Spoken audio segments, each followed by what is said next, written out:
Hey Girlie. Imagine being judged, shamed, or punished based on a medical test that science itself says is meaningless. Yet across the world, a practice known as virginity testing is quietly resurfacing, affecting girls and women in ways most people never talk about.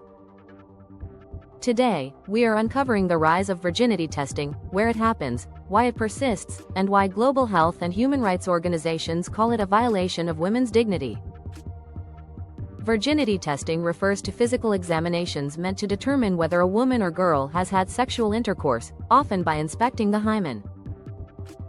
Medical experts, including the World Health Organization and the United Nations, have repeatedly stated that there is no scientific basis for this practice. The hymen does not indicate sexual history. It can stretch or tear due to sports, medical procedures, or even naturally over time. Despite this, virginity testing continues in various forms across multiple countries. In parts of South Asia, including India and Bangladesh, virginity testing has historically been used in tribal customs, marriage disputes, and even court cases. Although India's Supreme Court banned the two-finger test in rape cases, reports indicate that similar practices still occur informally, especially in rural areas. Survivors are often re-traumatized under the false belief that their bodies can prove their morality. In the Middle East and North Africa, virginity testing has been reported in countries such as Egypt, Iran, and Iraq.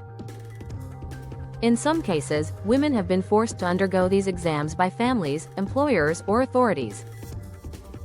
In Egypt, virginity testing gained global attention after reports that female protesters were subjected to it by military forces. Although officials later denied its legality, activists say the practice has not disappeared entirely. Across parts of Africa, virginity testing is sometimes promoted as a way to preserve cultural values or prevent premarital sex. In countries like South Africa, Malawi, and Uganda, certain community-led programs claim to encourage abstinence. However, health experts warn that these practices increase stigma, discourage girls from seeking medical care, and expose them to psychological harm.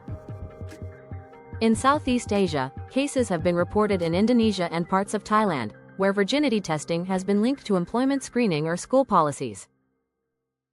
Girls have been denied jobs or expelled from institutions based on invasive examinations that have no medical justification. International organizations have condemned these practices as discriminatory and abusive. What makes virginity testing especially dangerous is not just the physical invasion, but the message it sends.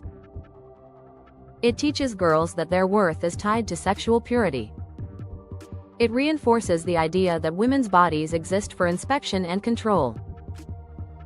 Meanwhile, men are rarely, if ever, subjected to similar scrutiny. This double standard lies at the core of gender inequality worldwide. The World Health Organization, United Nations Women, and Human Rights Watch have all called for a global ban on virginity testing. They classify it as a form of sexual violence when conducted without consent and stress that even so-called voluntary tests occur under intense social pressure. Consent, in these cases, is often an illusion. Hey Girlie, the rise of virginity testing is not about health. It is about control, honor, and fear. It survives because silence allows it to. When society ties a woman's value to an unscientific idea of purity, laws and logic are pushed aside. Ending this practice requires education, legal reform, and the courage to challenge traditions that harm rather than protect. If this video made you uncomfortable, that discomfort matters. Awareness is the first step toward change. Subscribe to Hey Girlie for more honest conversations about women's bodies, rights, and the systems that try to control them. Share this video to help break the silence around practices the world can no longer ignore.